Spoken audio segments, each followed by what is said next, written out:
A pleasant good morning to everyone, and welcome to another edition of the Coles Brown Show right here on the Black College Sports Network. Yours truly, Coles Brown. Today's guest menu looks like this. Of course, our regulars, Charles Edmond, Coach Vann Pettaway, will not be joining us today. Had a medical procedure. We'll give you an update on that. Going forward, Willa Brown joining us, and very special guest, Dr. Kenyatta Cavil of Inside the HBCU Sports Lab. He'll be sitting in with us, I'm assuming, hour number one.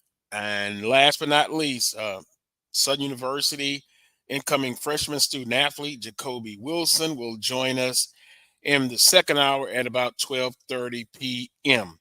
Now, here's simply what's trending, our topics for discussion. SWAC Basketball Tournament location. We'll have the latest on that. Where will it be? The SWAC Basketball Tournament location, at least going forward. Also, the importance of HBCU sports media, how relevant it is.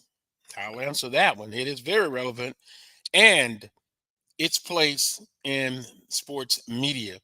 Then, NBA news and notes. There's always things to talk about. With the NBA, free agency being one of most importance. That's what's trending. Now to introduce the panel. One by one, Willa Brown. We affectionately call him A.D. Willa Brown. Charles Edmond, and our special guest in hour number one, the good Dr. Kenyatta Cavil, colleague, friend. Those are just some of the adjectives when describing Dr. Cavil. Welcome, everyone, to another edition of the Coles Brown Show. Dr. Cavil, how you doing? Man, it's really good. It's hot out here in Texas. I'm sure that you're a little aware of that as well. But outside of that, doing well. Planning for a little one's birthday tomorrow, so staying busy. Happy birthday, Deuce. Happy birthday. Did I get it right, Dr. Cavil? Okay, yeah. You got it right. That's Deuce. That's Deuce. He'll be excited, as I'm sure he's watching. He finds a way to watch and support me. So he's gonna be excited. So I appreciate you acknowledging it. And by the way, Carlos. Dr. Cavil, you're welcome, sir. We got to get that Ocean of Soul in there and Prairie View, UAPB, Mississippi Valley State Band. We want to add them all to the collection. So we will get that done. Willa Brown, how you doing, sir? Can't complain, not one bit. No, it doesn't do any good to complain. You got that right, that's for sure. We could talk about how hot it is. I'm not going to even talk about it. In Baton Rouge, you know what the situation is. Charles, good morning to you. Good morning. Enjoying a little downtime, but that downtime's coming to an end. SWAC Media Day is 10 days away. So looking forward to that. Yeah, I'm getting the entourage ready. I will be, after missing last year, I will be heading to Birmingham, and I'm so proud. And, you know, one of the things you get to, you talk to your colleagues, but to get to see them in person, man, I can't wait. And, you know, a lot of people have been concerned and asking me about how I'm feeling. I'm feeling just fine. I'm just feeling fine. So with that being said, let's just kind of get right into it. SWAC Basketball Tournament location. And I like what Dr. Cavil said, bring the academic side, because we got different pieces, what we bring to it. But first bite at the apple, Dr. Cavil. SWAC Basketball Tournament locations. We talked about it. It's nothing official yet, but where do you see that location being held? As you put out this, my understanding that, you know, they're looking at maybe remaining in Birmingham and in Atlanta. So if we kind of nail it down to those two, just for at least our talking points, it's be interesting. You know, you have Atlanta, which is outside of what we would call the geographic footprint of the states associated with the current member schools. But it is the opportunity to get in a significant market. Obviously, you have the MEAC SWAC Challenge. and you have a Celebration Bowl. And so in a lot of ways, you're in that market. And just most recently, the second year, I think 3-year deal for the baseball tournament to be in Atlanta, which according to all the folks I've talked to, Charles has said this as well, is that it's done really well in terms of being in that market, in terms of what they're able to get out of the deal. Obviously, fan support, which is one measure that a lot of folks can visually see and like to know. When you talk about the total numbers of the tournament, those were significant. So some of the things I like to put to the table when we talk about it from a academic leadership perspective is always trying to understand what are the goals of the key stakeholders. I think one of the things that are beautiful about what you all put on the table is you have at least 3 stakeholders, really 4. Yourself as a fan, a radio, journalistic perspective. You have Charles Edmond that does play-by-play. It gives you internal perspective of the student athletes and coaches, how they feel. You have A.D. Wheeler Brown that gives you the athletic leadership perspective, budgetary things. And then when we're joined by Coach Pettaway, Vann Pettaway, I should say, you get a coach's perspective.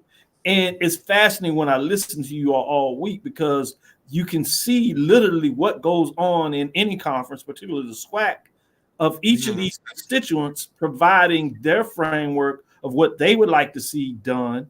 Obviously, you have the commissioner that tries to operate it and provides a funding perspective to it. And then most importantly, you got the presidents and chancellors that actually have to do the final approval.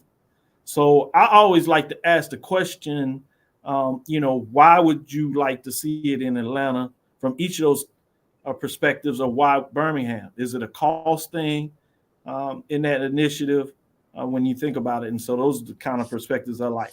The last thing I'll say that I really like about Atlanta is the fact that you get into a significant marketplace. And in some ways, you kind of book the conference, if you would, from its furthest point, if essentially with Prairie View in Texas and Houston, and now you get to go east and get into Atlanta.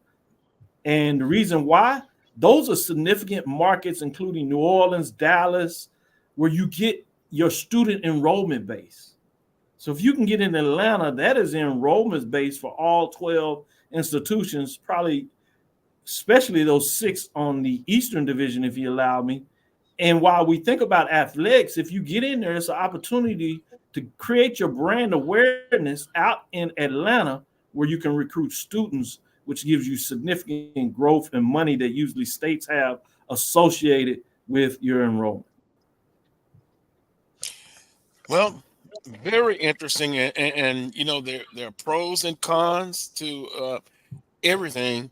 The panel, to piggyback on what Dr. Cavil said, what are the pros, in your opinion, of having it in Atlanta, Charles? I mean, Atlanta's, when you look at all of our schools, all 12 of our schools, I think you can safely say that the alumni base in Atlanta is pretty huge for all of our schools. I know we have our midwinter conference every few years. It's been in Atlanta.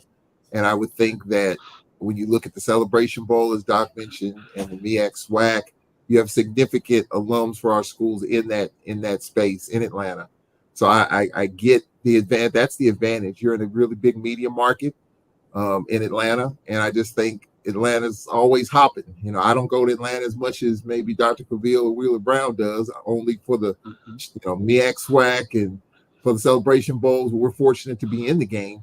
But Atlanta is, for Alcorn's perspective, when we've been in the Celebration Bowl, our folks show out at Atlanta because that's a really big hub. So I think for all of our schools, I think you could make a good case that solid, decent numbers of alumni in Atlanta. And I think that helps sell the Atlanta product, even though there's not a school in Atlanta, there's not a SWAC school. I think the alumni bases are pretty huge there. So I think that's kind of the pros for me.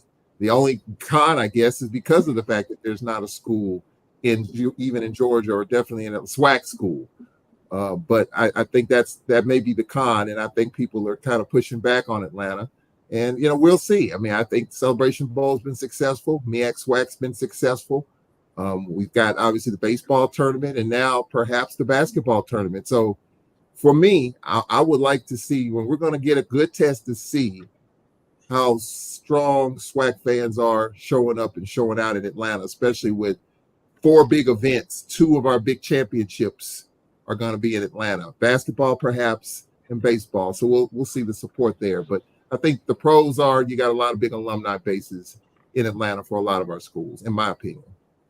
So Willer, it seems like there's more pros than cons. And when I'm listening to Dr. Cavil and Charles talking about it, my mind goes back to the SWAC football championship in Houston. What I was, and I'll just be brutally honest, what I was surprised / shocked about, and I don't know why, I sat in the audience, in the crowd, and I saw at that time all 10 teams, institutions represented, the alumni base. I sat next to Mississippi Valley State alums, Alcorn. So there is a comparison in that aspect, just on that aspect, between Houston and Atlanta. Go ahead, Willer. I think, as your other two guests have eloquently stated, it's a major media market. There's no doubt about that, and it's the black quote unquote mecca, and so there are a lot of pros to going to Atlanta. I guess my concern would be how did this short Birmingham, and what kind of concessions did Birmingham make for the SWAC in terms of the SWAC moving their offices there, that sort of thing, and are they getting the short end of the stick because business that will be going to Atlanta probably should have or would have been coming to Birmingham, and if they're true partners of the SWAC in terms of, the building that the conference office is in and, things of that nature, concessions with, hotel rooms, doing events and things of that nature. If they're true partners of the SWAC, I would think that somewhere in that contract would be a provision that the SWAC would hold, at least the majority of their championships there in Birmingham. And so, you got to kind of look at it both ways. But, I understand the draw in terms of wanting to go to Atlanta. And as you stated, you got the 2 major football events that are going on in Atlanta on a yearly basis, and that are well attended, and really folks really do a good job in terms of presenting that sort of thing. But my thing is, how does Birmingham shape out in all of this, and whether or not are we looking at someday maybe moving the conference office to Atlanta.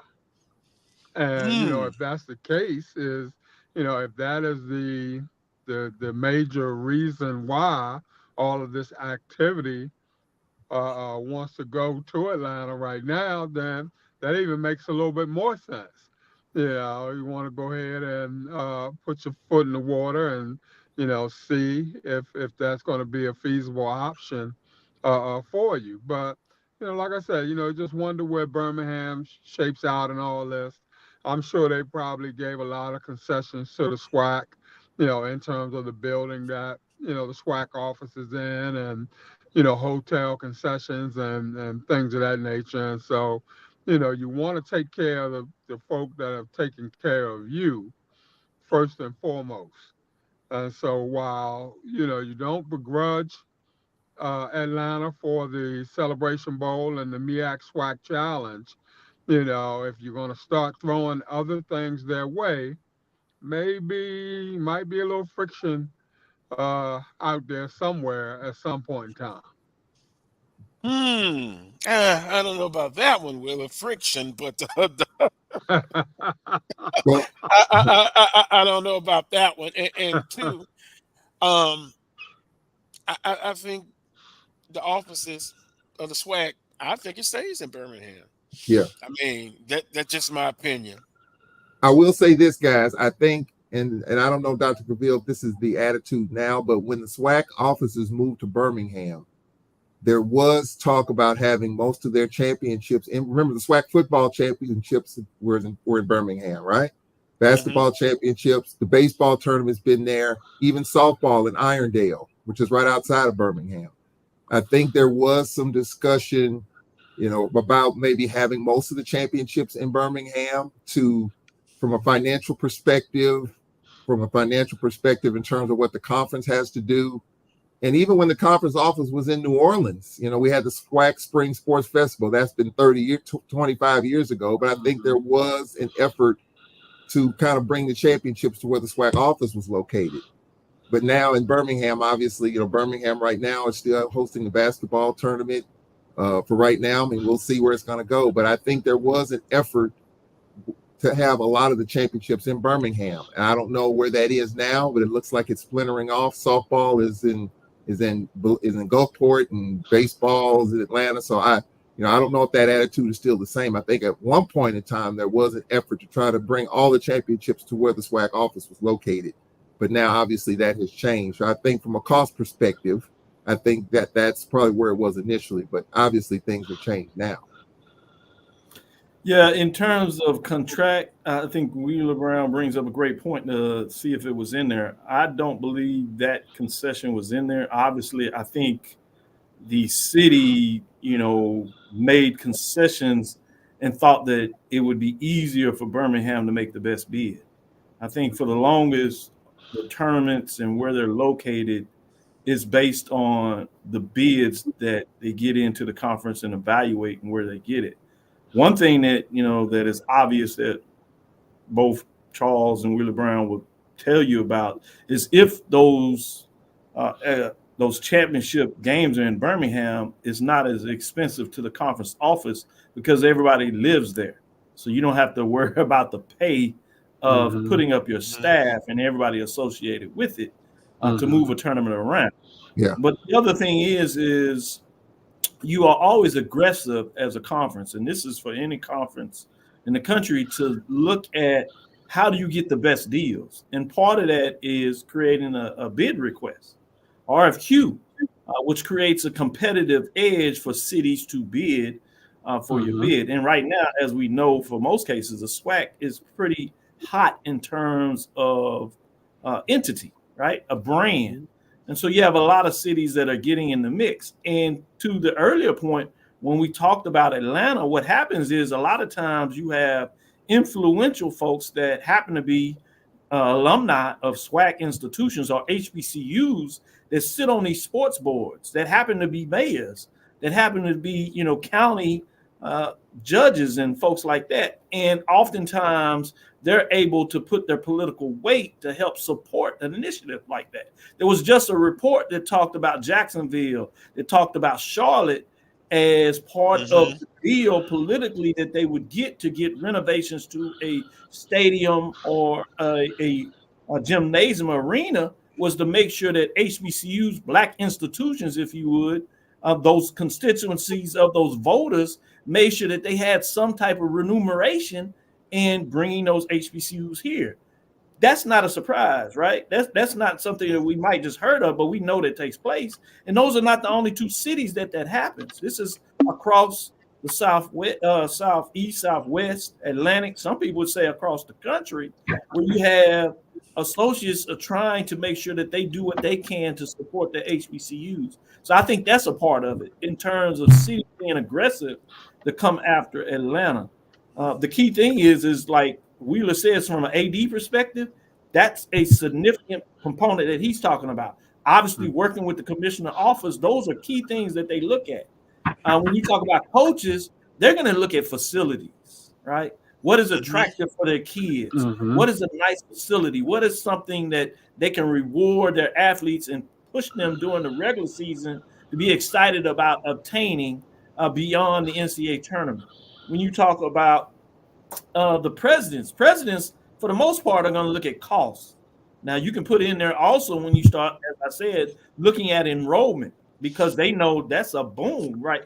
Remember, for each student that you have enrolled in your institution, you get state dollars associated with that student count, right? And so they see money associated with it. So that's another component when you're looking at all these constituencies, and then you look at your fans. There are going to be some fans that talk about they wanted more in the center. You got those big three, big four, if you want to call it now. They're always talking about make sure it's close to their fan base because they support loyally.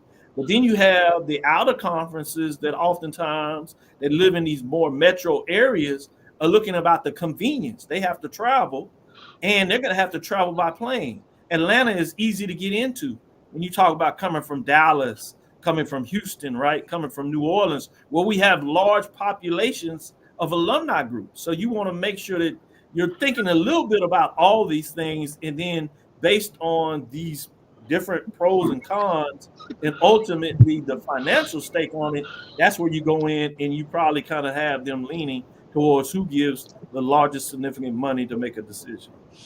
So in other words, then the commissioner comes and he kind of takes account all of these different factors and then present it to the Council of Presidents, and thus they make a decision.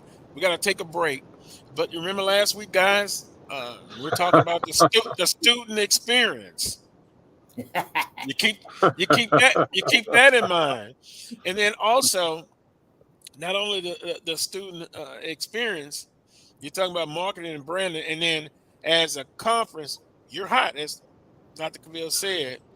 Then why not try to go out and seek the best situation for all of those factors involved, and then remember the student athlete and their experience. We got to make sure that they're happy as well. Gonna take a time out. When we come back, we'll continue this discussion. You're watching the Carlos Brown Show right here on the Black College Sports Network. We shall return.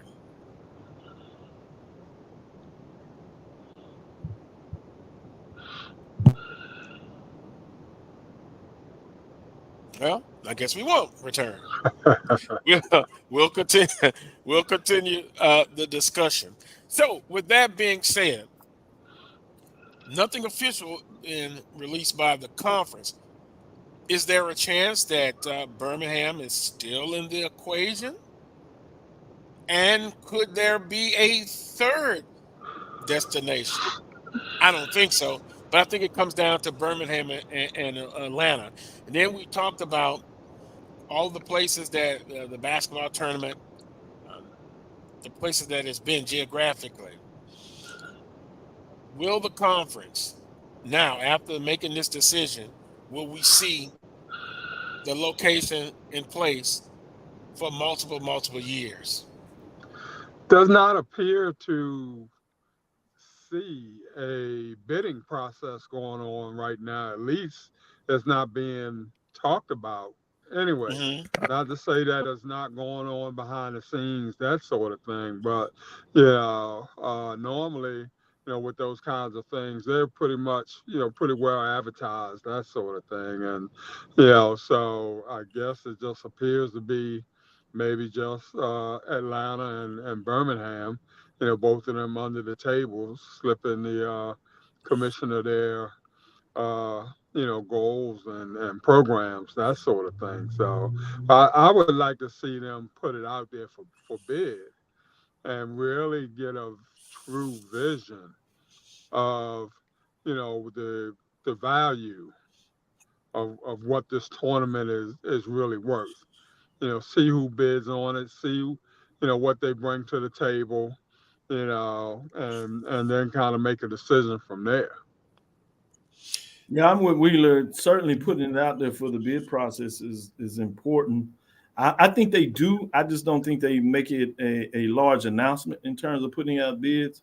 And I would think other cities did bid. I just don't think they put anything significant on the table, and that's why it's basically between Birmingham and Atlanta. To your last point, I think the goal is to look at doing 3-year type contracts, which is pretty much what you see, which gives you, significant indication to kind of get your feet wet. It allows the city to get some type of return on their money. It allows folks to have a focus point for 3 years. They kind of know where things are. Coaches prepare, those kind of things about getting your travel budgets prepared for that over whatever period of time. But I wouldn't be surprised, honestly, if you didn't see more events end up going to Atlanta. I think Atlanta is a significant market that everybody in this conference, namely presidents, I'll say this again, because we tend to overlook it, is that student growth and enrollment, which is a huge, significant indicator. So anytime you can get in significant marketplaces that are different where you can get students, remember, out-of-state students, to a lot of people's budget is extremely significant in terms of the cost of those students coming to your institution. Oh, yeah. Ooh, And I Dr. guess Cavil, yeah. I guess I would like to add that now that they're expanding to all 12 teams, Carlos, that bottom dweller, whoever that may be, if they go in there and bomb out, then it's not going to do much for their enrollment possibilities. That's for sure. Especially if it's happening on a yearly basis. If you got the cream of the crop there, at least it's going to be some competitive basketball going on, that sort of thing. But you got that 11th and 12th team coming now. So they in and out. Who wants to attend their particular schools? Just kind of putting it out there on a string. I'll pull it back. Well, wait a minute, Willa. Now, last week I think, and now we're moving off a little bit, just a little bit, but you're taking a shot about 11 and 12 teams in the tournament coming. That Yes. has been ruled on, I guess. We talked about last week. Well, then I'll go back to Jamar, one of our watchers and listeners. He came up, I thought, with just a brilliant idea. Now, I don't know if it'll happen because there are going to be particular things you're going to have to work out in that all 12 teams basketball-wise are coming. Mm-hmm. How about letting the bottom 11 and 12 teams have a play-in? And that might be, that might be an avenue to take also. I was willing to concede 10 teams as opposed to 8 right now, as a form of appeasing to the student athletes who were complaining about, everybody needs to go, that sort of thing. So you go from 8 to 10. And I thought that was doable. But to go to all 12, I've always been in the corner of, not taking all 12. But I understand, student athlete welfare issues, that sort of thing. Believe you me, I understand it totally. Wait a minute, Willa, but you say so I wait a minute, you say welfare. Wait a minute, come on, Will. So I can see why, they're going to 12 teams, but what's the value, if you are a perennial quote unquote stinker, what benefits are you going to have, in terms of going to that tournament on a yearly basis, outside of your student athletes getting a chance to go to Atlanta for a day or two? Okay, well, It just means their alumni base will have to do their activities a day early. That's all it means. They're planning to do their activity on Tuesday and Wednesday, not Thursday or Friday night, because they know they'll be gone. Well, what is the saying? I've had a chance to think about it all week, and we'll go back and revisit again, see where our panel stands on it. No, I didn't have an epiphany, but I thought about it. You sell the event, no matter who are the participants. You've heard that saying before, right? Okay, so sell the event. Now that it is quote unquote the law, then what's the best way that you can make the tournament even better? Not that I'm sliding to one side or the other. I'm still going to hold my position. But man. But Carlos, if I'm a participant, ultimately I got to sell my school. Well, so the presidents are there to sell their particular institutions. So they're having those little mixers and fundraisers and all that sort of thing to Mhm. sell their institutions. And that's why they're Mhm. there. You Yeah. Mhm. know, so it's not going to look good on their part for them to have that mixer on Tuesday, okay, How about Wednesday? and then they're going to Jackson State's mixer on Friday. Oh, wait a minute. That Can we? nobody, Can somebody ain't happy, Carlos. Somebody ain't happy. I'm just saying, it? somebody ain't happy. It has to be the ultimate good for everybody to support each other. Now, for the record, I'm going to be consistent. I like it as is. 8 teams. I've given my point of view. Now, let's go back around the panel again. 8, 10, or 12. Come on, what, Dr. Cavil? What's your stance on it? Man, I'm gonna give you that challenging answer. I'm comfortable with the way it is at 8, but I love innovation. I love change, and I know a Mhm. lot of people, push back with change. I don't care what it is. They're always gonna second guess change, but I can't say and push towards my students about innovation and then at the same time push back on this. Mhm. So I like the idea of moving to 10 to 12. I just think you need to do the things to help make it successful to do that. So I support going to 10 or 12. Now, in terms of a media person, Mhm. particularly somebody that is part-time in terms of what I do on that, it's not realistic for me to be able to get out there essentially all week unless it's spring break, Mhm. maybe to be able to do that just because of the cost associated with it. But there's some things you can do to help extend the tournament. Again, we also need to look at the economics of this from the city that's going to Mhm. give you a lot of benefits, right? The city, the more that you're going to ask for them to give you benefits, no cost to the arena usage, those kind of things, maybe some fee on the top of it, they're going to look at it in terms of those sports authority in regards to where they get the tax funding base to support the fact they're going to give this money to this conference. And that's any conference. Well, that means you're going to bring people in, right? Even if it's mostly teams early in the tournament. We talked about that. They're going to have housing. They're going to have to be fed, which means your local businesses are going to be able to get additional tax dollars they normally wouldn't.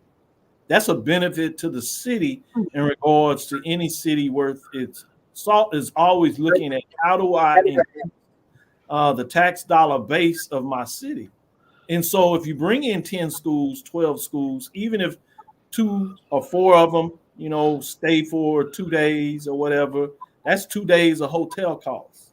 That's 2 days of meals being sold, right? That's 2 days of gas if gassing up in the Mhm. city to get back out, or planes that come into the city that you're getting, right? That's a multiplicative effect on the economy in that city. That's a significant thing. So those are things that you look at of why it may be beneficial to a conference to extend the 10 to 12, right? From that perspective, in terms of getting better revenue into the conference that can go back to the schools, which means hopefully those schools at the bottom have a little bit more money to help get more scholarships in the next 2-3 years to help them move up, or maybe pay for the next coach. In Wheeler's case, to make sure that he gets his team to a higher part of the conference, such that he's not upset that they're only staying one day and going back home.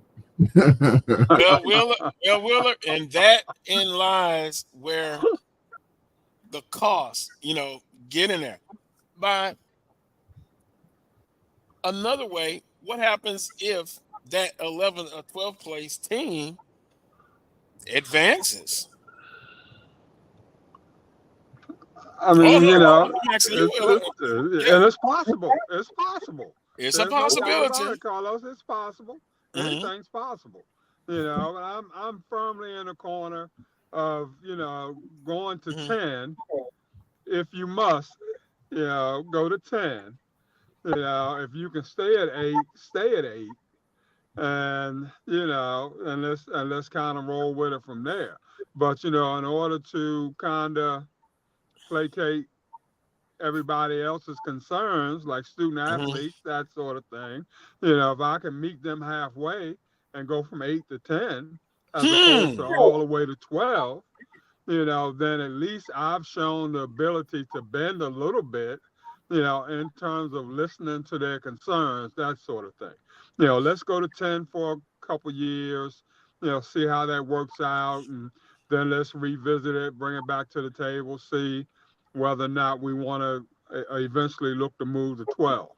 But, I would also say this, while it would be more money for the businesses and things of that nature, I don't really see the trickle down in terms of those dollars to the individual schools. We know the schools will get their payout that they get every year, that sort of thing. I don't know that there will be a significant amount going to those schools, better yet, going to those athletic departments that's going to move the needle in terms of me helping my product to get better. If I get a few extra dollars here and there, I got to slide it to track and field. I got to slide it to softball. I got to slide it to volleyball, that sort of thing. And so, there's so many hands in the pot, it would take a significant amount of money to move the needle in terms of the sports that I may really need to have that money in order to make a significant needle type of move. Well, So, I'll say this, Wheeler. ADs, they have a hard job. Just add another nugget to their job.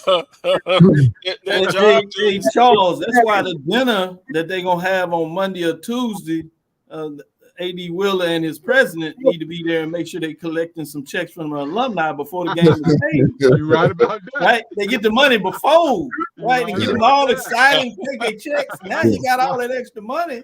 You can go back and help. While they're still feeling good. Right. Because if you wait until Tuesday and Wednesday, you might be SOL. Yeah. But Charles, Wheeler is hitting on 10, 8, 12, where you argue, debate about it, discussion. It's a compromise number at 10. And what Dr. Cavil, what Wheeler just said was, at 10, playing teams in the tournament, let's see what happens, give it some time, and then adjust accordingly. Are we talking about adjustments? And again, we always pivot back to student athletes, their experience. Well, I'm still hitting on that one because I felt like I got spanked last week on it, and I was misheard on what I'm talking about. Charles, compromise number 10. You know what? I'm good. I was good with 8. I was good with even if you go back to the first round games on campus, I was good with that. I was good with 8. I'm good with 10. And I have heard student athletes talk about wanting the experience of going to the tournament and just being a part of that postseason. So I'm good where, regardless of where it is. 12 is fine with me. For me personally, Carlos, I just look at the tournament overall and the locations, and I talked about it last week. I've been a part of this league since 1986. My first basketball tournament was in Jackson, Mississippi, at the Williams Activity Center, and it's bounced around as far west as Garland, Dallas. We played at a high school venue in Dallas, Houston, Toyota Center, Texas Southern. We come back to the Gulf Coast, Birmingham, Alabama State. I mean, I just would like to see it, and I know fans would like to see it stick and stay. But as Dr. Cavil said, it's probably not realistic. It's probably going to bounce around. If Atlanta's good in 3 years, if this is where it's going to go, and you've got an arena that's, I wouldn't say packed, but if you have really good crowds, it may stay there longer. But, are fans tired of this bouncing around? Birmingham, I'm just would like to see it stay in a place and just see if it's going to work. But we haven't been to that point yet. And so I'm just curious from Dr. Cavil's standpoint. It was in Houston and Dallas, 2 big media markets back in the day. It moved. And now you're dealing with another media market in Atlanta.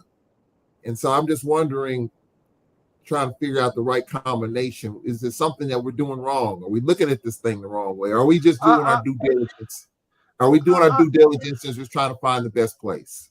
I don't think we're doing anything wrong, Charles. I just think it's just, it's kind of like it is what it is. But I would like to add, Carlos, you're going to 12 teams now. How many coaches gonna lose their jobs because they go to the tournament and stink it up? And then the president's mad because he's already sitting there with alums who are talking about this guy needs to get out of here, or this lady needs to get out of here. How many people lose their jobs in Atlanta because of that? You see what I'm saying? Whereas if you stick with 10 teams or 8 teams, the regular season's over with. We're looking forward to next year and planning for the next season, that sort of thing. I just don't want to add more fuel to the fire because you don't know how many coaches are on that 2-year Carlos Brown contract. Hey, wait a minute. They will roll up out of there in an instant if they go to that tournament and not do well. No, I'm going to defend myself and I'm going to push back. Why are we talking about 2-year contracts? No. On this show, it was discussed by someone that's on this panel now. All a coach has to do, he doesn't have to win non-conference games. He can play 12 money games if he wants to. He is going to be, and I don't agree with this, but this is what was said. All he has to do is win the SWAC, the regular season, I'm assuming, or is it specifically the tournament? So he wins that. He's good. I just stated that it is more to just winning the conference. You have a program. Somebody's looking like I'm pointing at them. I didn't point at them, but we know who it is. I mean, so wait a minute. Is it which is it? Which is it, Wheeler? Which is it? I'm just saying. I mean, at the end of the day, the decision has been made. And whether Coles Brown likes it or not, he's going to go forward and be behind what they have decided to do. Now, the question is, how can we make this tournament as positive, as a great experience for the student athlete, and how can, from a financial standpoint, it's great. From a marketing standpoint, it's great. And when things don't go wrong, when things go wrong, we got to have a spine to still stay in there and say, we still need to get this done. It's true. Well, I will say this. I'm like Charles. I followed the conference and went to just about all of those tournaments. From Biloxi, I go back when it was on campus. At Southern, in the city of Baton Rouge. Baton Rouge, I would say. I made it there. When you talk about Houston, it was in Toyota Center, but it was also at a high school here in HISD. Just like you talked about Dallas. I think the challenge that people don't want to really admit about the SWAC, because they tend to compare it to like the MEAC, particularly the CIAA.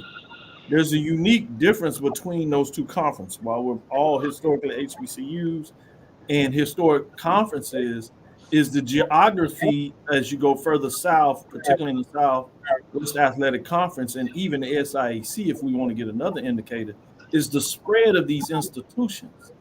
Make it a challenge in regards to getting a traveling fan base. When you think about the CIAA and even the MEAC, it's almost like a homecoming. But we have our own significant football homecomings. But the CIAA is unique in terms of its homecoming and getting everybody there.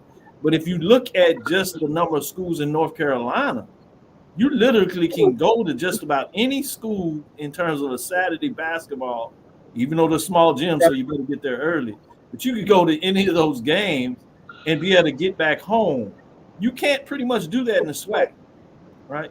Other than maybe Prairie View in Houston, right, really travel to these games. So when you get to a tournament, if you notice what happens to all of those spots, when it was in Houston, it worked out that Southern, Prairie View, and Texas Southern were all pretty good, particularly on the men's side, to some degree on the women's side.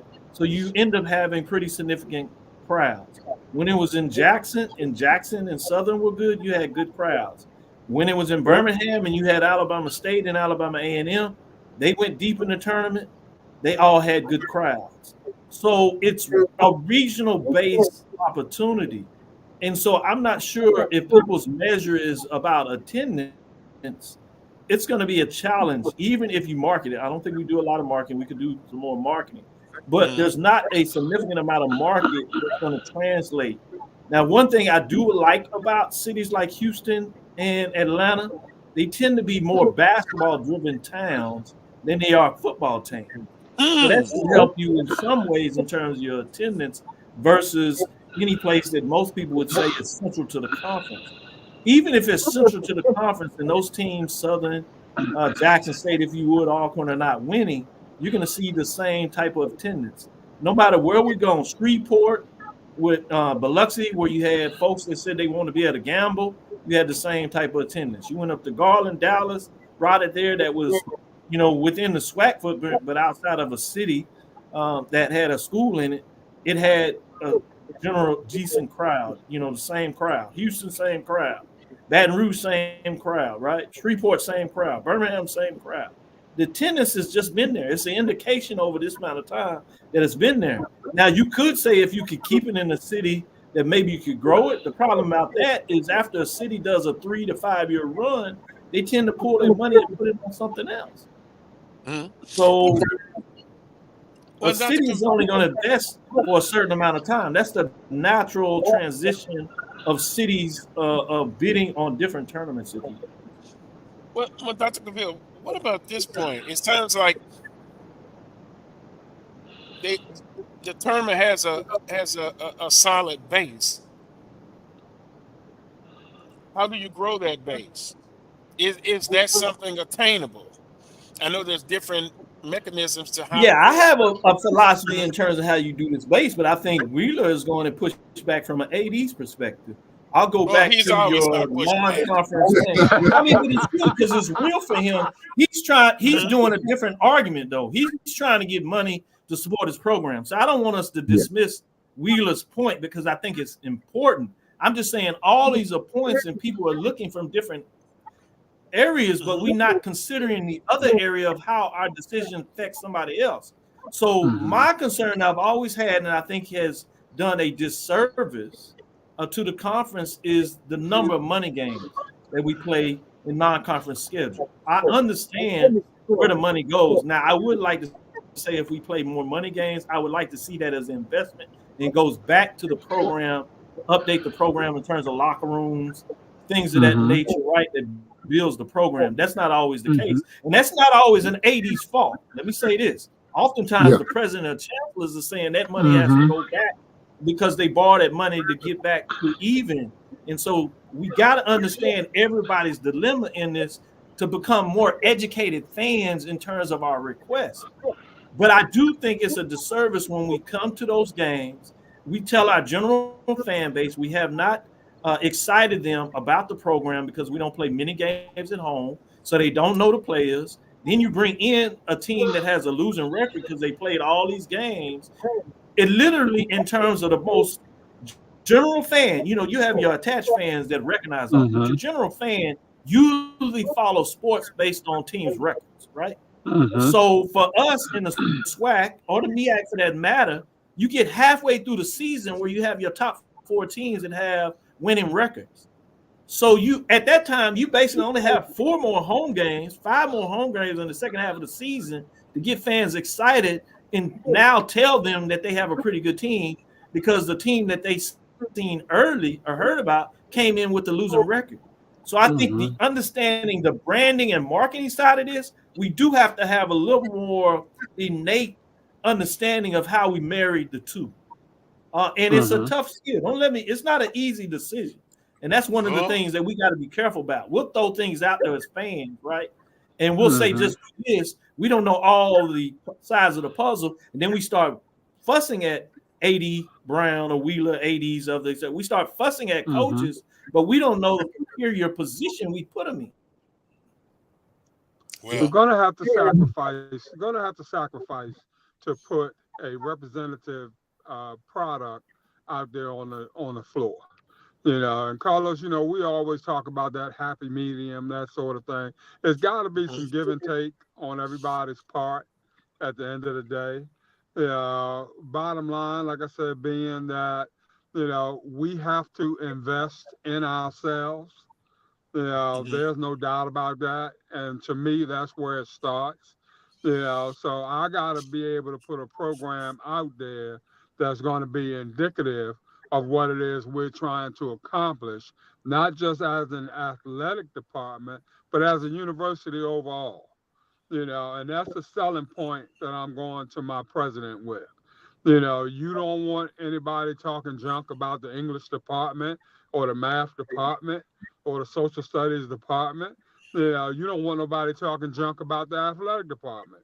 But we are ready to invest in those other areas that I just listed, but we're not ready to invest in terms of athletics.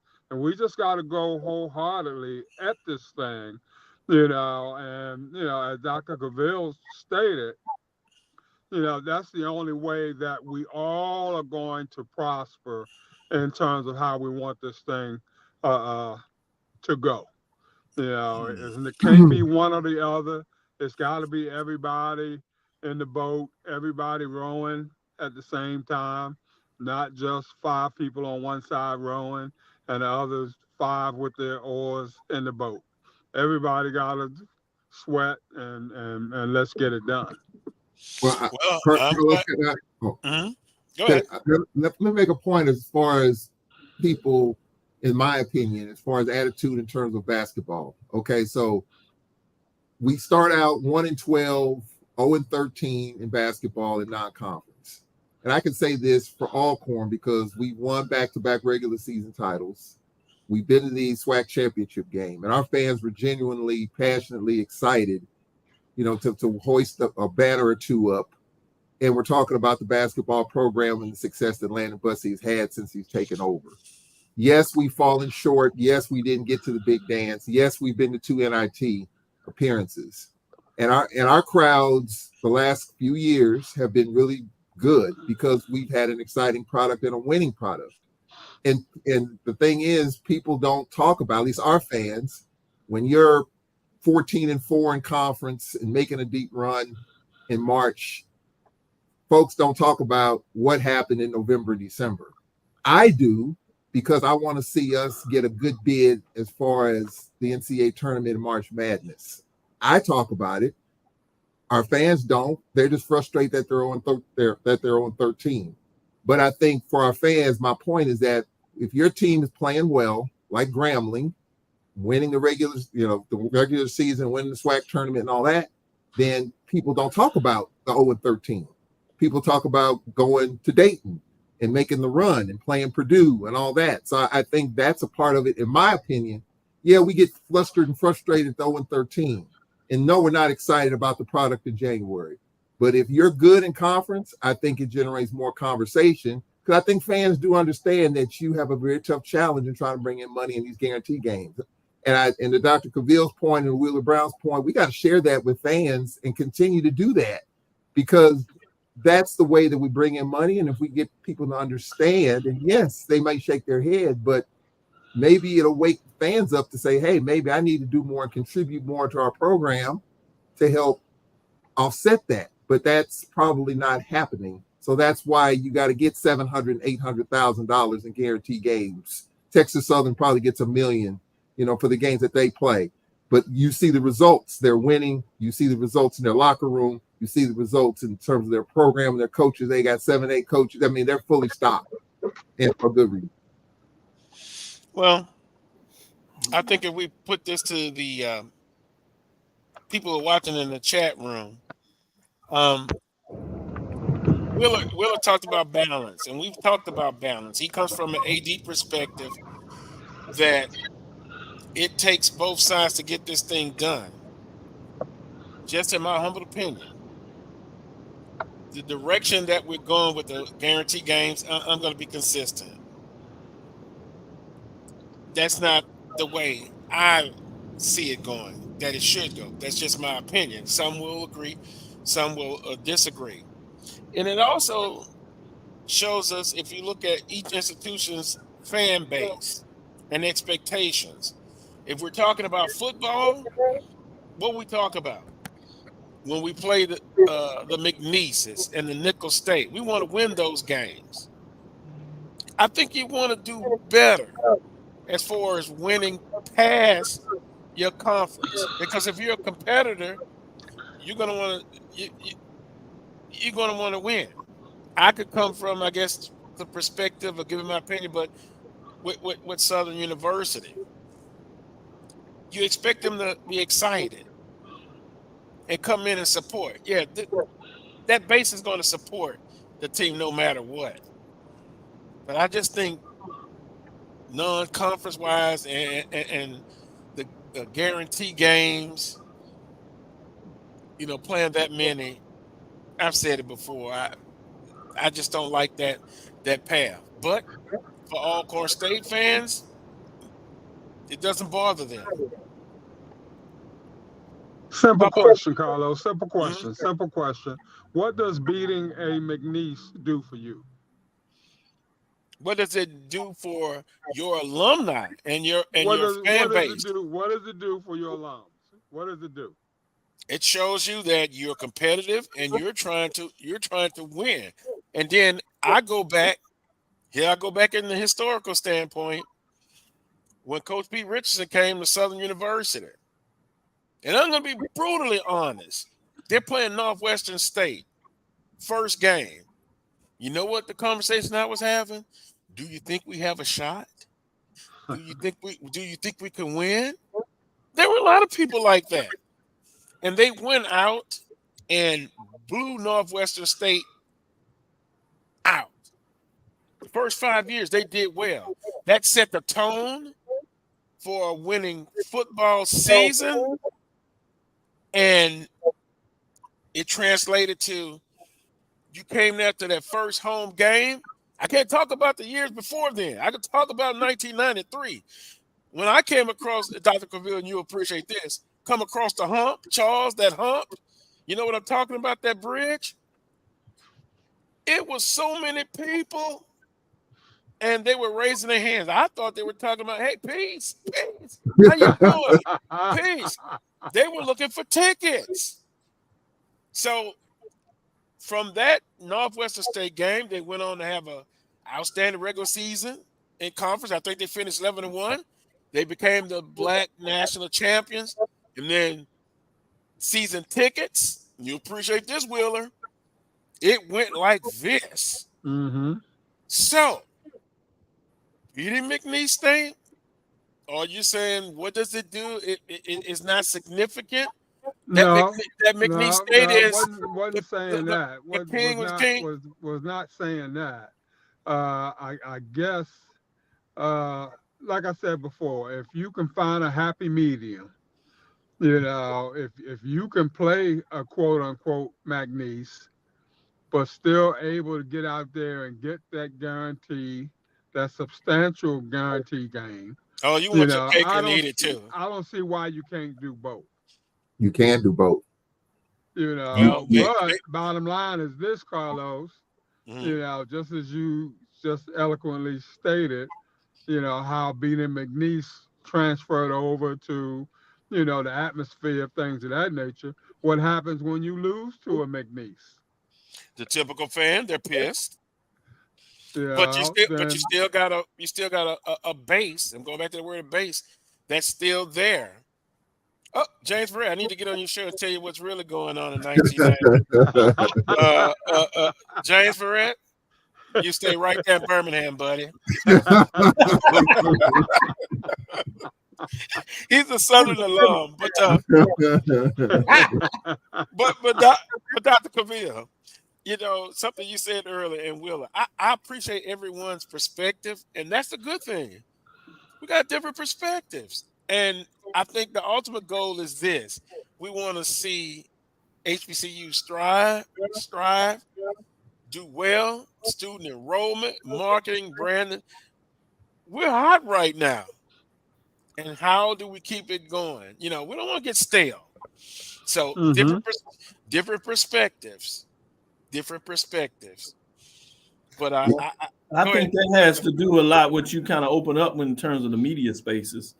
Between the journalists, more true journalists, media spaces, broadcast, entertainment, those that educate the fans, and then the content creators. That mix helps deliver the content that will keep things interesting, particularly in the SWAC and HBC overall.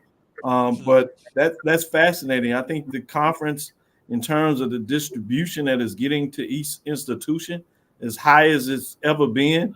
From my calculations, which is a rough calculation, just taking money off, taking the stuff off the 990s and the reports I get out there, essentially each school is getting at a minimum about a minimum payout. That's never been done before, and I think that's significant.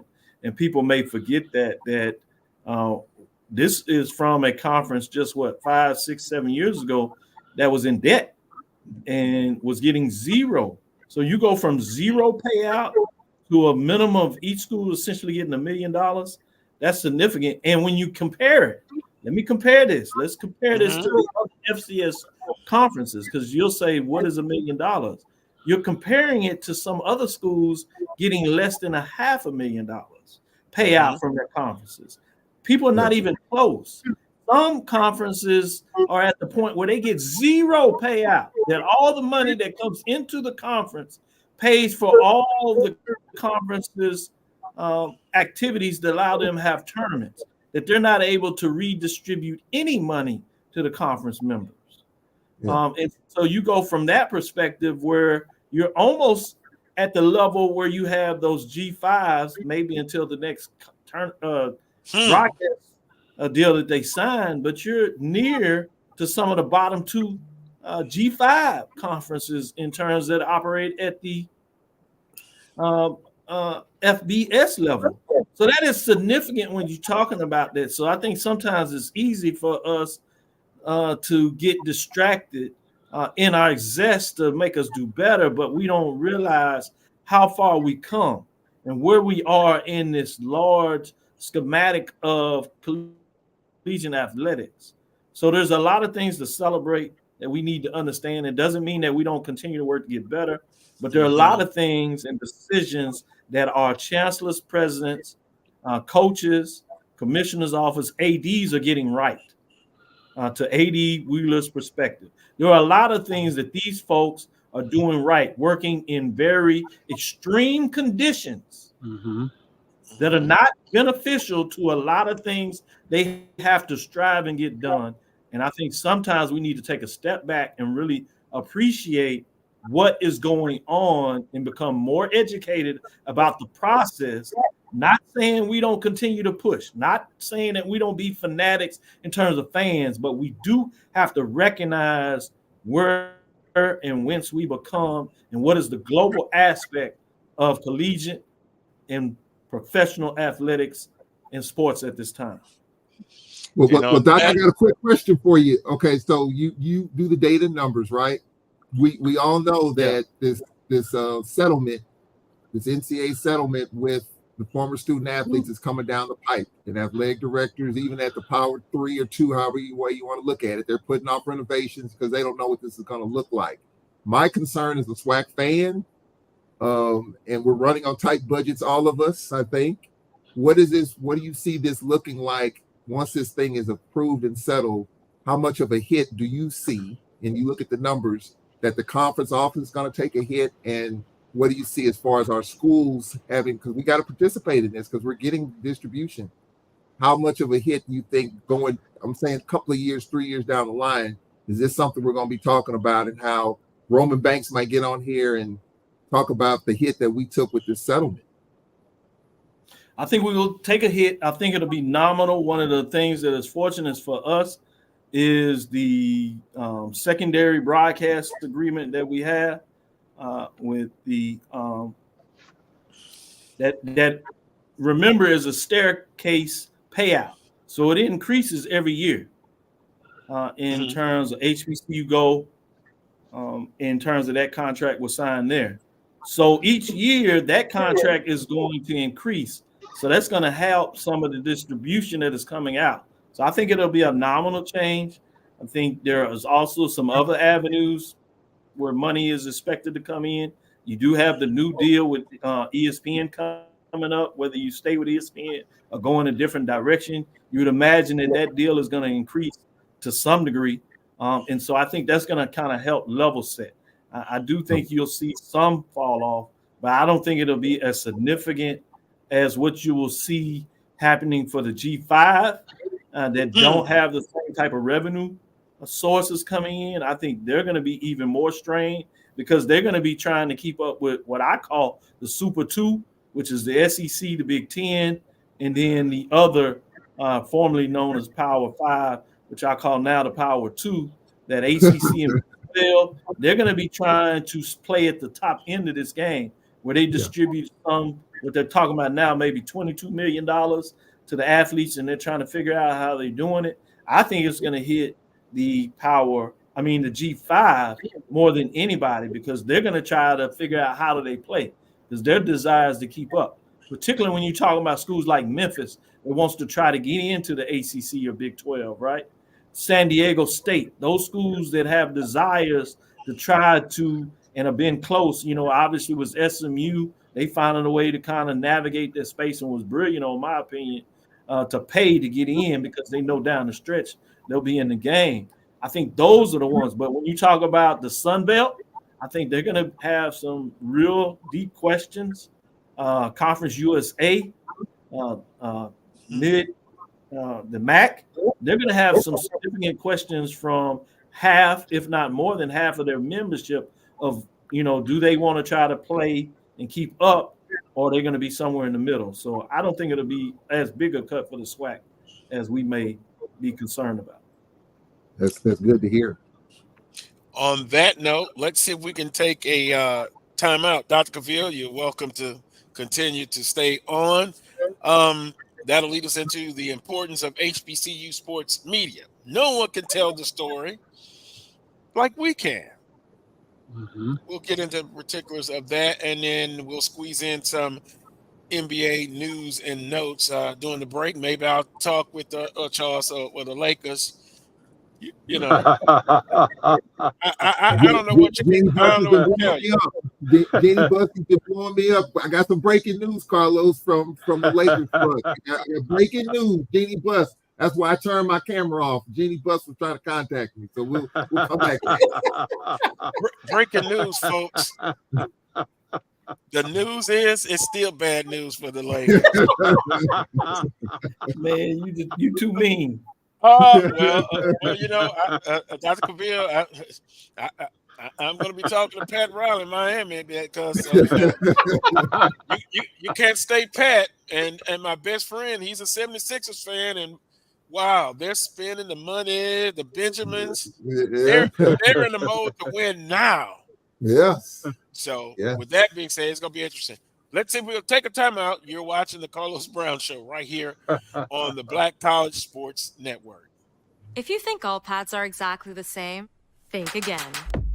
This is Always Ultra Thins reinvented with the Always Triple Protection System. This pad wicks gushes 90% faster, absorbs even more so you can feel dry, and locks odors in. Rethink your pad for up to 100% leak-free and odor-free comfort with the totally reinvented Always Ultra Thins. This is always like never before. The Cavil Group is a Florida-based marketing and training consulting firm. We help businesses communicate to their target audience and engage them in conversation. We also help to expand their audiences, which will ultimately result in growth for those organizations. In addition to being a certified constant contact specialist, my colleagues and I are also certified in John Maxwell Leadership Principles. We use these proven principles to conduct workshops, training, and private coaching sessions for individuals and companies looking to take things to the next level. contact us to schedule a free consultation. Issues today, don't delay, call Cavil. As technology continues to bring changes to the world of education, it's time we also reimagine teacher professional development. Gone are the days of one-size-fits-all learning that can only be accessed at a specific time and place. The Stride PD Center is an on-demand library of mobile-friendly courses that allow educators to learn anytime and anywhere. Our dynamic courses provide bite-sized learning and help educators advance their knowledge while also gaining professional development hours. The best professional development plans are those that include a level of flexibility and choice for educators.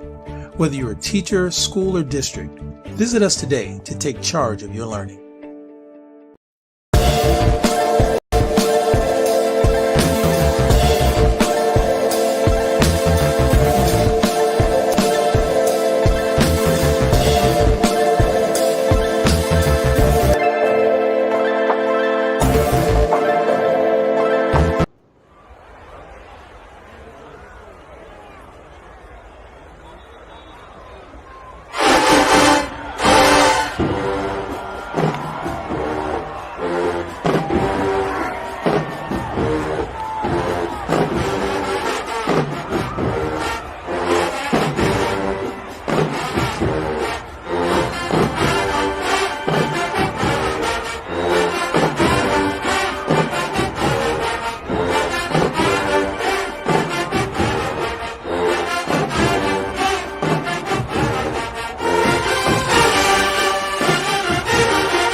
The commercial break is over.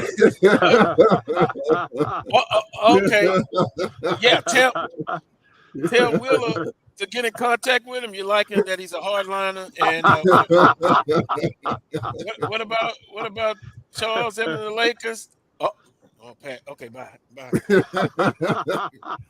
Charles, he said the Lakers are in trouble. Absolutely. Absolutely.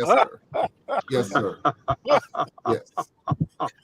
Well, welcome back to this week's edition of the Carlos Brown Show. Coming up at the bottom of the hour, student athlete Jacobie Wilson. He's got an interesting take on the recruiting process. We'll talk to him about that.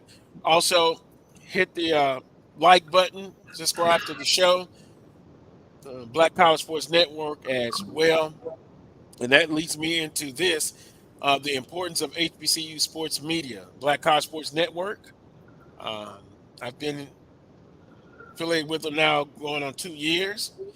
No one could tell the story like Black College Sports Network. Roy, all of my colleagues, I love them to death. And Roy is a guy along with Melody.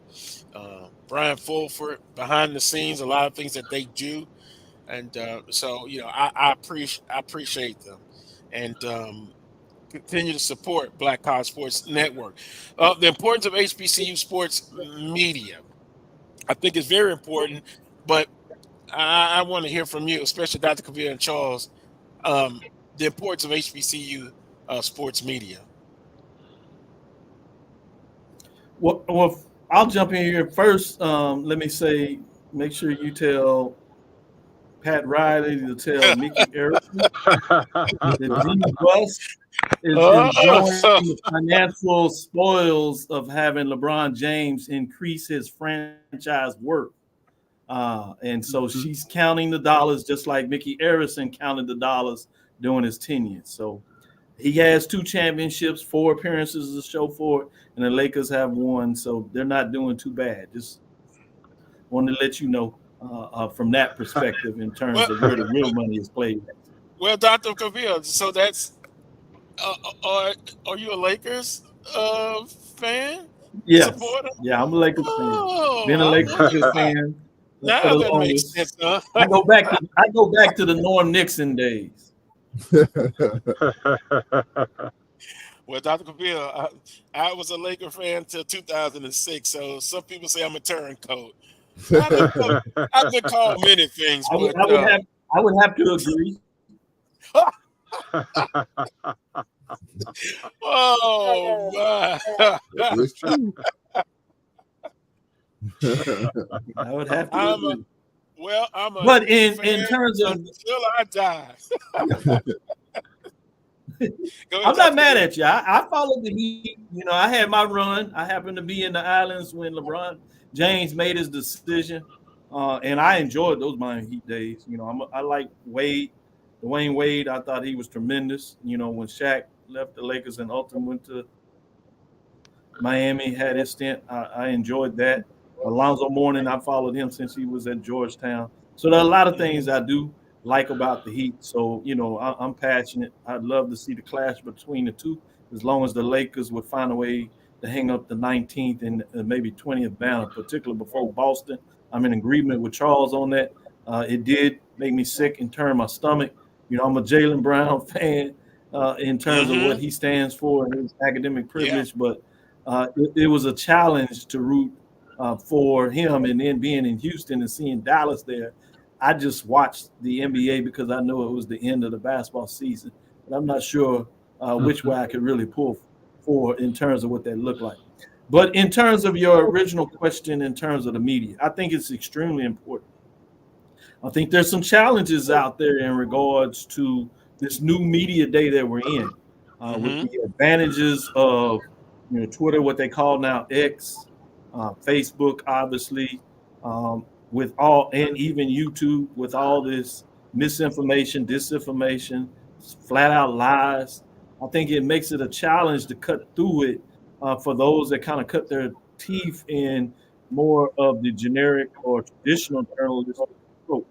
But I do like it because it gives a voice.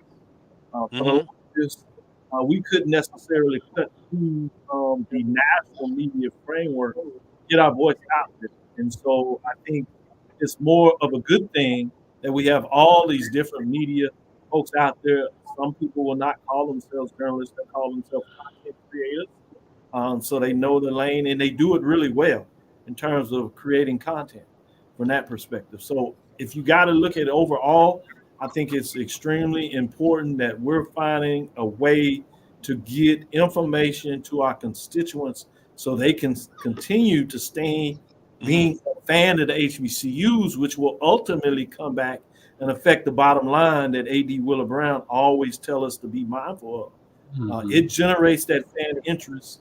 And if you can find a way to turn that fan interest to dollars, it's obviously very beneficial in terms of what we all love, which is the HBCU sports culture, what I call the sporting HBCU diaspora. Well, Dr. Cavil, I'm going to come back, and you mentioned challenges and misinformation. Wow. I'll come back to that, Charles.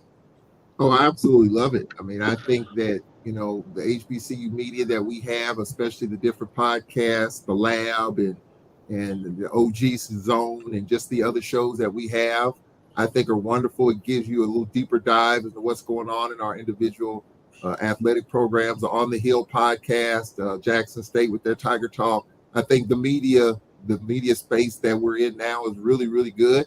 It provides information because the mainstream media, I'm not going to say it's dying, but kind of on life preserves a little bit. We're not being covered nearly as deeply as we used to. Jim Klein-Peter of The Advocate does a really good job, but then the Clarion Ledger is kind of hit or miss. I don't know about Houston and what they've got going on down there as far as the coverage. He shakes his head and says no. Alabama State A&M, Montgomery Advertiser, Birmingham, all that. I mean, so it's a challenge for those entities to cover our schools on a daily basis. It's not a challenge to cover Alabama. It's not a challenge to cover Auburn. It's not a challenge to cover Texas A&M, but it's a challenge to cover Prairie View, the challenge to cover Texas Southern. And that's why that our media, what we're doing is pretty special because we do a little bit deeper dive. We're kind of on the inside looking in and we can provide more information.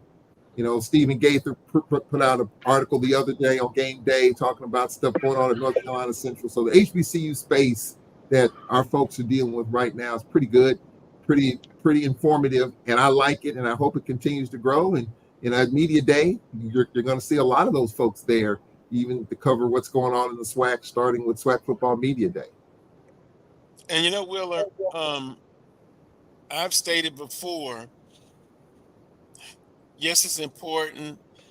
And sometimes I'm concerned about the misinformation. You know, there's opinions and then there's facts. You know, we can give our opinions. My best friend often tells me, he told me, you know, I enjoy shows like yours and Dr. Cavil's, and I support them. And then I go to the thing about make sure you're getting the information out, but let's make sure the information is right. Don't be the first. I want to be the first to break something. Be right first before you break information. That's most important as well.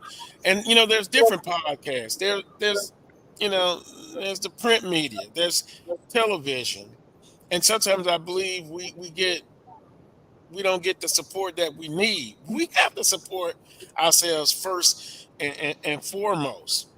And so, Willer, it's important. It's about investment, Carlos. You know, you hear me, say that all the time. When you look at the hierarchy in terms of what's important coming out of your athletic department, you know, the first thing is the NCAA compliance piece. You know, you got to be in compliant, and you know, you got to have adequate compliance people on staff. So, you know, that's got to be an area of investment or that we continue to invest in. But then right after that, and probably side by side with the fundraising piece, is the sports information aspect. You know, a lot of times we got one guy or one young lady that's covering 15, 16, 17 sports, you know, Tough. and it's just not enough, you know. So No. we have to invest in that area ourselves, you know. And I know, you know, we talk about the little mom and pop newspapers that may or may not do an adequate job in terms of, you know, getting stuff out there, that sort of thing. Well, we have to do a better job of sending them stuff. Yeah, and you know, we can't depend on them knocking on our doors all the time, that sort of thing. We need to send them articles. We need to send them uh, things of interest about our programs. You know, and the only way we do that is if that we invest in more than one SID person on our campus. You know, a lot of times that one person is also keeping stats for football. He or she is keeping stats for basketball, that sort of thing. You know, and we just have to do a better job.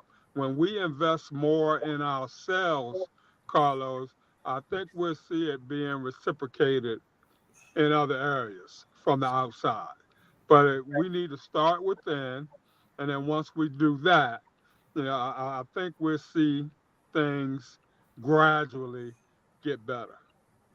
You know, when you get a text message about the topic, you know it's important. Our colleague AD Drew just texted me and said, with the disappearance of black newspapers, our websites and podcasts are even more important. Yeah. I remember years ago, and then some of the things we're talking about now, we talked about 20 years ago. You know, I remember going to Southern University to pick up media credentials for football season, and you just observe and look in the room. You got, you know, the sports information director may not, in that case, had an assistant, but let's say he did have an assistant, and then you saw student media, and I saw students, you know, all over the place helping out to get the job done. Over the years, we've talked about the pay as far as sports you know, sports administration, also student media, also associate. Now they call them what? Um, AD, associate AD of communications. All of them Mm-hmm. doing the job by themselves and then getting the pay. So I think overall, from the outside looking in, I think they've gotten better with that, but it's still more that can be done, Dr. Cavil. Yeah, I totally agree on that. Both what AD said and what Wheeler talked about, the need to increase the financial overall pay for sports information director is going to be huge. I see us losing folks, and I see them outsourcing a lot of that work. So it's gone in the opposite direction. Instead of having one individual, you probably have even less than that because they're outsourcing a lot of that work. So that's a major concern, and a lot of that is because of the pay. And I don't see as many people going into journalism overall, or particularly sports information directorship. So that's a significant loss. AD's point about the black newspapers is extremely important. Case in point, a lot of the coverage in Houston wasn't necessarily the mainstream media from the newspaper. A little bit better on the news station side of that, but in terms of the newspaper, were the black newspapers. Well, we lost two pillars of the community in terms of African-American black men that covered the black space, if you would, in terms of newspaper. And one of them had his own newspaper, King Arthur, King's Review. He passed and nobody took over that newspaper. So it died out in terms of black newspaper. And then we had another gentleman that was a journalist writer who passed. And so you still have that newspaper, but you don't get as much coverage of the HBCU sports. Well, that's coming across the landscape. So that is a danger in regards to being out here. So I agree that the blog space is more important than ever, but I still think there's something about having print. So the fact that we're losing that print is a concern of mine in terms of not being able to do what's necessary to get the media coverage and get the accurate stories out there from a print perspective. Not only that, but from a historical lens, right? So that is a record keeper. That is an archive, right? That is something that makes sure that the stories live past generations. So those records of what took place at the conference is there for folks to come in the future to look at the connection between our past, present, and persistence, as I like to say. Carlos, you know, Steve McNair passed away. You know, we had the anniversary of Steve McNair's passing, right? Steve McNair was in the Heisman hunt.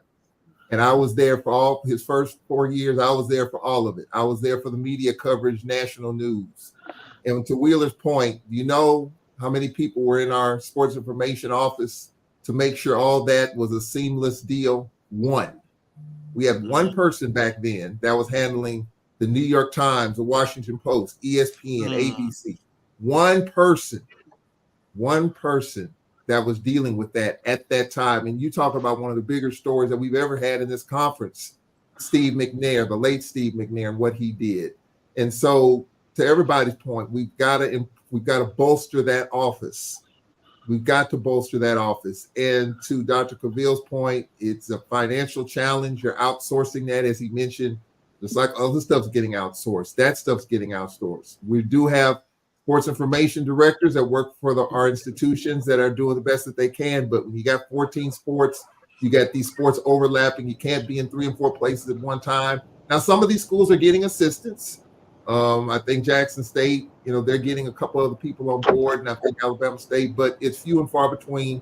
And we just have to continue to try to bolster that office to continue to share the stories, especially on our own platforms, on our own websites. I think that's important. I mean, we got to continue to push for investment. And as we wrap this part up, that's what I'm saying. No one can do the job as better than we can, but we gotta invest in it. We got, from a financial standpoint, from a historical standpoint, 500 years from now, they can go online and look and see the people that were involved, the student athletes that participated, all of that. And it can be put in the archives so they can see it. So with that being said, I'll just wrap it up this way. That's why support Black College Sports Network. Support all the shows within that. Podcasts across all spectrums dealing with HBCUs. We need your support, both from a financial standpoint. We need it. So with that being said, I would like to take another time out. Jacobie Wilson is standing by. We'll talk with him, Dr. Cavil. Again, if you would like, you can stay on if you have to go. I understand that. But we'll come back. More of the Coles Brown Show right here on the Black College Sports Network. Itchy, squirmy, scratchy, family not getting clean? Get Charmin Ultra Strong. Go get 'em. It just cleans better. With a diamond weave texture, your family can use less while still getting clean. Goodbye, itchy squirm.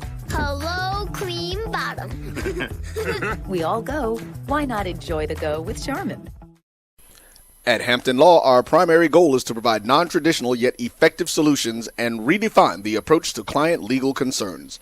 As your trusted legal advisor, we believe in sophisticated, personalized services that eliminate the confusion and complexity sometimes associated with legal matters. Our high standard for client care and concern, coupled with our extensive legal knowledge and skills, make Hampton Law a resource focused on the protection of the client's interest and overall goals. We value our clients and truly enjoy working with them. Visit thamptonlaw.com to conveniently schedule an appointment online. Tamika Hampton Esquire, 1631 Rock Springs Road, Suite 336, Apopka, Florida, 407-494-1471. thamptonlaw.com. Nope. Nope. Come on, him? Ooh, I like him.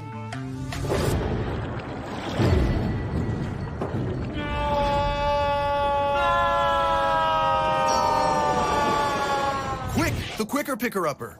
Bounty picks up messes quicker, and each sheet is 2 times more absorbent, so you can use less.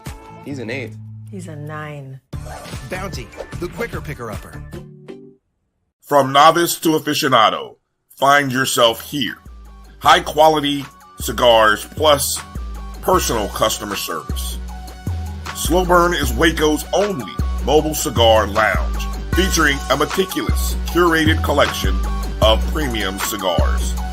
Visit our website, www.slowburnwaco.com. That's www.slowburnwaco.com. When it comes to professional learning, teachers deserve better.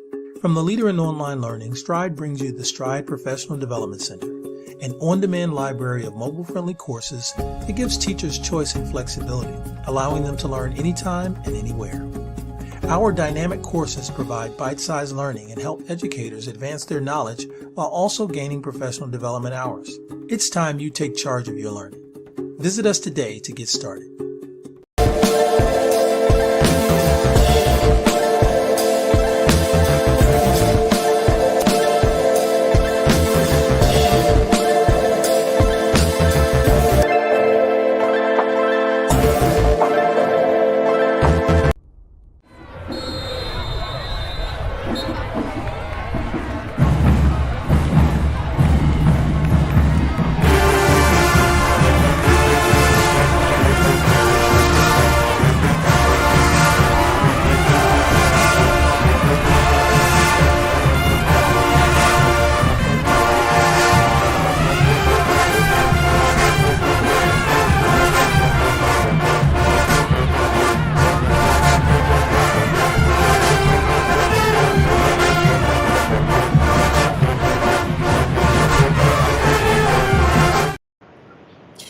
Welcome back to this week's edition of the Coles Brown Show right here on the Black College Sports Network.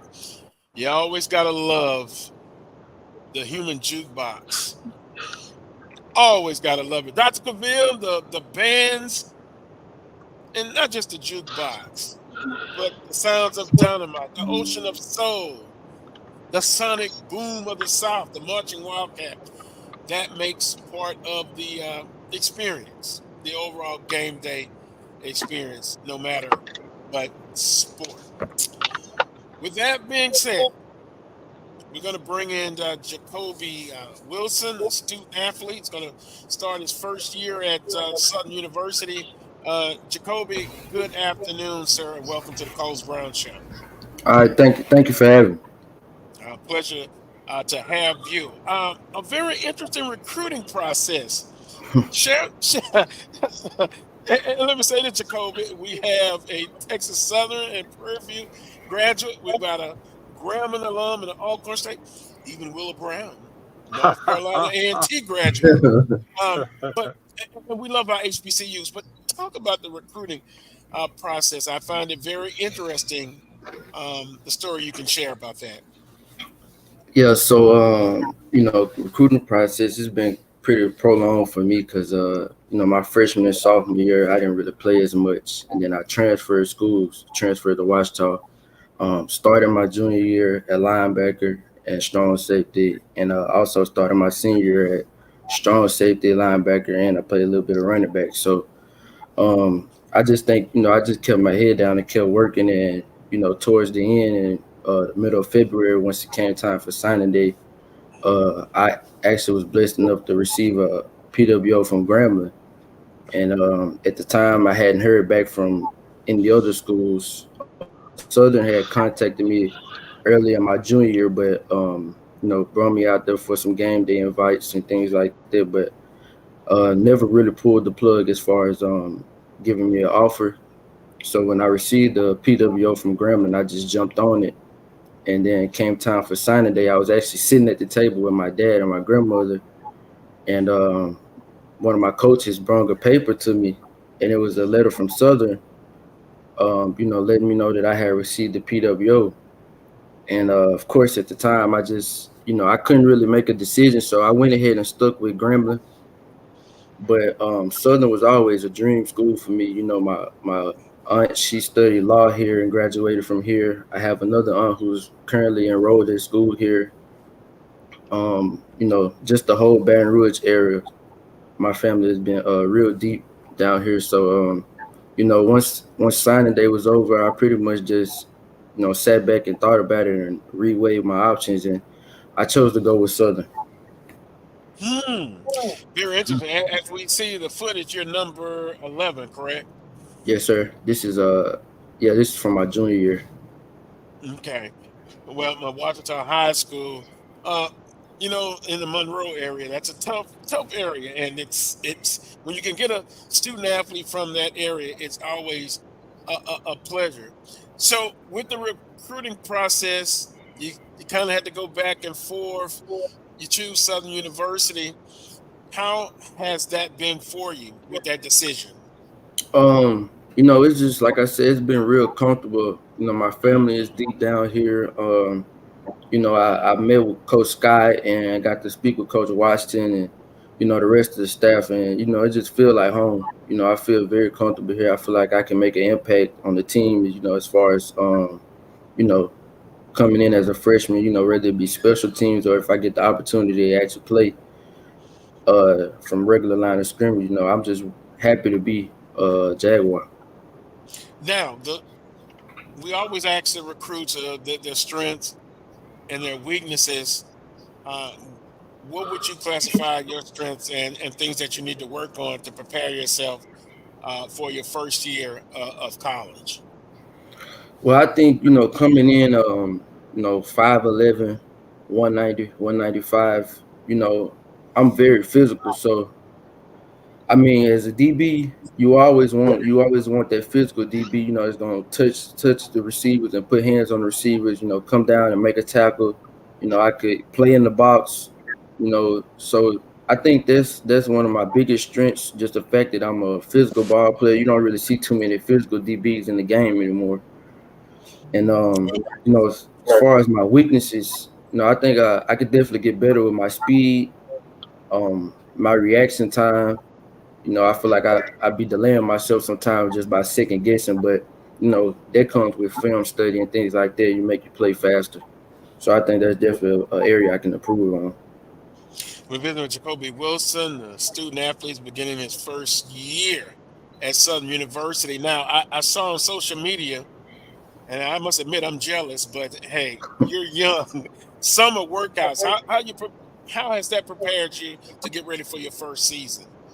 I mean, it's just, switching from high school to college, you have to wake up, 2 hours earlier, You know, the workouts are a little bit more strenuous. You know, the conditioning part, you know, everything is a little bit tougher. But I think this my high school strength and conditioning coach was a pretty tough guy. You know, he kind of built me up for this moment, and so you know, I just been coming in and you know just pushing myself through it and working hard and just continuing to work hard. Now, wait a minute, Jacobie. I got to ask you this. North Louisiana and South Louisiana, is there a difference as far as not per se the temperature, but the humidity? Yeah, it's definitely a little thicker down here. I can tell you that for sure. You know, closer to that river, it get real thick. Woo, But man. Yeah, tell me about it, Jacobie. I know. yeah, I think that I mean the heat, as far as you know, I think the whole state of Louisiana just is a hot state. Period. But yeah, definitely coming down here, you feel the difference in the humidity. It definitely you know, I had to get adjusted to it. See, I'm glad you say that because I think that's just one of the things that those challenges put before you that you have to take head on. Now, from the academic standpoint, what have you decided on your major and how has your high school academic career prepared you for the next step on the collegiate level? Well, I've always been like drawn to science, and you know, I feel like as an athlete, you know, playing sports, I feel like you should know how your body works and how you know your body moves. So I decided to major in biology.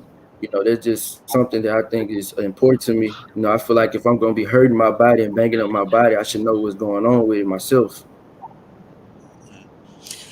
Well, anyone else on the panel has a question for Jacobie Wilson?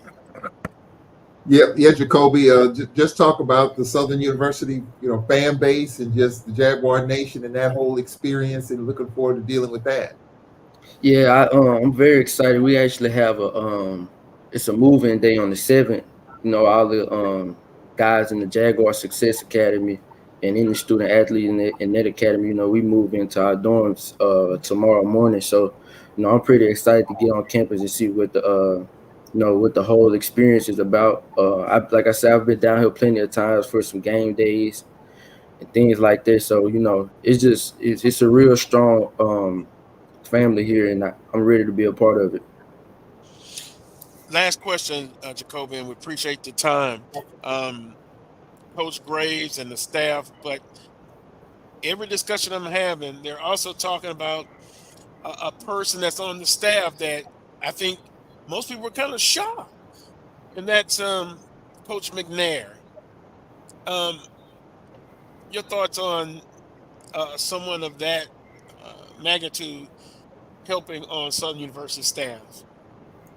I mean, you know, it's just one of the great things about being at Southern. You know, you attract a lot of big name household names around to the school. So when we got Coach McNair, you know, it was a shock to me because, you know, he was a head coach at Alcorn, and, you know, it just, you know, having those kind of people on the staff, you know, with NFL ties, you know, it gives you a good look, and you get to go in and actually ask one of your own coaches, hey, how can I be better? You know, do you think I got a chance to be on the next level, or got a chance to make it to the next level? Just, you know, things like that. I just think that that's definitely a plus over any other school that we have, you know, getting Coach McNair.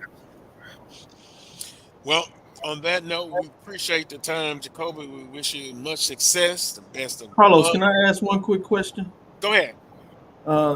As the resident dean of HBCU sports and dean of the college, I'd be remiss if I didn't ask you your major. And how did you decide on that major? Well, initially I was going to major in kinesiology, but Southern does not offer that. And so when I saw the opportunity to major in biology, I figured, you know, I could still get into PT school after I graduate with my biology degree. So, you know, that's where it kind of led me to major into that. Much success moving forward, Jacobie. Wish you the best. Glad to hear. great opportunity and great major to get into, be able to do your PT after you finish football. Yes, sir. Thank you, Carlos. Thank you, Dr. Cavil. Seems like you have a plan for football, your college experience, and past your football playing days. So we wish you best of luck. And your father, who helped me get this interview, I appreciate him. And you have an outstanding father. And hey, man, enjoy the rest of your weekend and get ready. It's almost that time. Yes, sir. I will. Appreciate you. All right. Thanks for joining us. Good job, man. All right. Jacobie Wilson, student athlete, is going to be playing for Southern University. We got about 13 minutes left. Dr. Cavil, panel, can I do this? Kind of go back to what we were talking about earlier. EA, who we appreciate him. He always comes with the interesting and tough questions. I wonder if he's kin to Willa Brown. EA said, I've said it the last 10 years, and please listen. If your demographics over the past 25 to 30 years have been 60-40, and I'm assuming female to male student population, 65 to 35, female to male student body, and 75 to 25 graduates, your interest in sports will dwindle. Wait a minute, EA. You don't think ladies, put it this way, I think ladies are interested, maybe not to the extent of men, but they are interested in sports. Unless I'm reading it the wrong way, Dr. Cavil, what do you think? No, I certainly believe in this marketplace, you've seen it. One of the biggest areas of growth for the NFL is in terms of women participation. And that's in terms of their fandom, buying tickets to the game. Two, more importantly, buying paraphernalia to the game. And thirdly, you see it now in terms of flag football. And so that's going to be fascinating to see what that likes. That the NBA copy in a lot of ways and mimic. They may have been a little bit out front. A lot of their merchandise is going to women.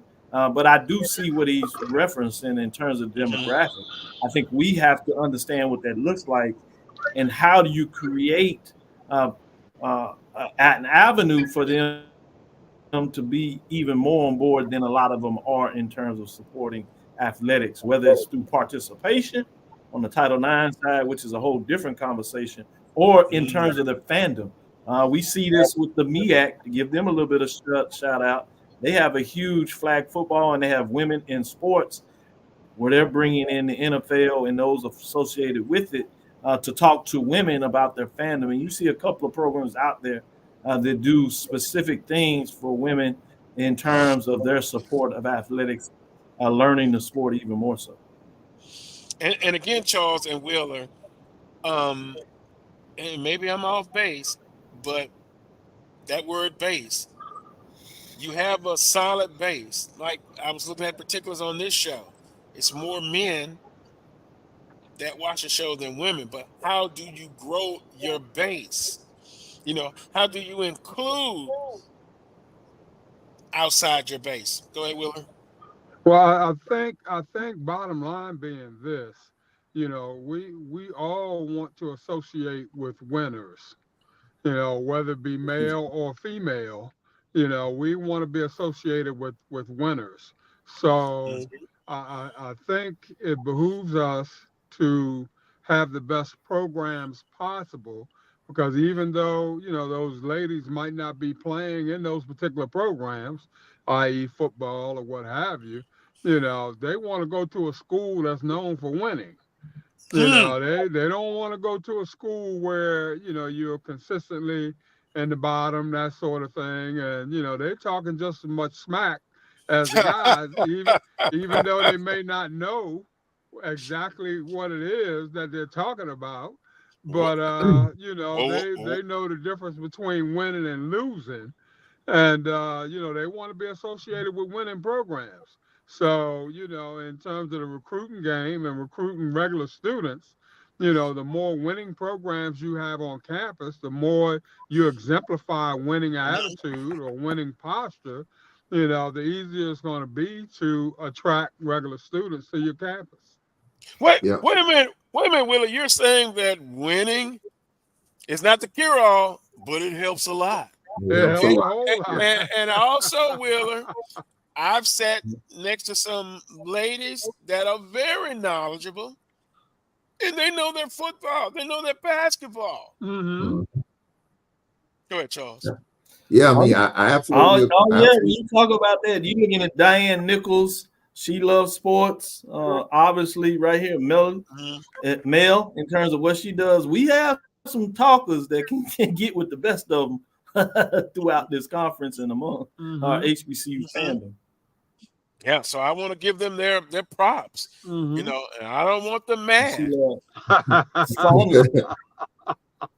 Absolutely, and as a person that's done the SWAC softball tournament, I mean, look at what the softball programs have been doing, Prairie View, and I mean, and even in track and field, cross country. I mean, just look at the exposure that they're getting now. So no, you definitely don't want to tick off that demographic for sure, because that's just not something you want to get into. But yeah, I think for all, even ESPN gets criticized for this, not covering and doing more, talking on these debate shows about more women's sports, WNBA. They're getting criticized. So yeah, we need to continue to push that agenda, because I think it's very important. With that being said, we got about 6 minutes left. NBA news and notes. Of course, we don't have enough time to kind of dive deep into the free agencies, but I'll just say this: Philadelphia is in the mode to win now. 76ers, Oklahoma City got a lot of draft picks. Charles, they've done it the old-fashioned way. They've torn down the team and built it back up. That is something to be said for the 2024 U.S. Olympic basketball team. We talked last week about Dr. Cavil, the European influence. I had a cousin told me she's going to slap my face the next time she sees me because I'm talking bad about the European influence. No, I didn't say that. But we will see now in the Olympics. Can the United States win another gold medal? I think they will. Also, 2025 NBA championship favorites. We've seen that too early prediction coming out now. Just crown it and give it to Boston, Dr. Cavil? Not so fast. Not so fast. How many teams you see will have a shot at it? And then I'll shut up. By the way, the Celtics are spending so much money. My goodness, they're just well, wait a minute, Charles. You got to pay to win, huh? I get it. They're throwing money out all the way. And then my team, the Miami Heat, they seem to be being very cautious. Are they standing pat? Dr. Cavil? Well, I was wondering, you talk about 76ers. I'd imagine you were a little upset when you saw Caleb Martin off your Miami Heat team take that free agent deal and take his talents to the Sixers. But to your point on Boston that is spending the money, it's intriguing that they also at the same time put the team on the market. They don't want to sell it for a couple of years. Seeking to make sure that the new purchaser has stuck with the bill. So it'll be fascinating to see what this looks like. I do have this one change. Exactly. There is one unique thing that I always confuse. I'm more on the labor side of this, whether it's unions or what have you. It's intriguing to me that we always talk about players. For this case, like LeBron James taking a cut. We know his value. We know his value is much more than the 50 million, 52 million that he could get. If he could get free market, he'd probably be worth 60, 70 million. The value of the Los Angeles Lakers increased by a minimum of $500,000 in regards to landing LeBron James. But we never talk about those that are chief executives spending more. They can spend more money. They just are taxed by it. So they're the ones who set the cap. They set the cap so to make sure that they don't have to pay a lot of money. So they put an artificial top of the line to make sure they they safeguard themselves, but spending so much money. Not the fact that they're making more than ever. We talk about these $300 million contracts or 275, 250. If you are able to write that check, they're worth more. What you are making to be able to write that check. We never check these, and I don't like to use the word, so I say chief executives that are executive of these league franchises, right? Think about how much money they're making. So I don't feel sorry for them at all. And I think the players should get every penny they can get. I'm going to be entertained one way or the other, no matter who wins the championship. Although I would love it to be my Lakers in that context. But the money is there. Spend it. The last thing I will say in terms of diversification of the league, I still see it as Africans of the diaspora, black people, if you would. They're playing in the league. It's just global now. They're not just individuals coming from the United States of America. So I think it's a great thing when you diversify, become more inclusive in taking the global game. And obviously this is back from the Olympics when they put the dream team together. And now we're seeing the fruitions of what that means. And it's one of the reasons that the league is making more money than it ever could imagine. And you got to imagine at some point you'll see franchises across the pond, as they like to say. Well, 12:58 Central Standard Time. Usually at this point, we like to do a closing segment, closing commentary. But time is short. We've had so much fun in 2 hours, and literally we could have gone 2 more hours. Hell, we could have went 5 hours.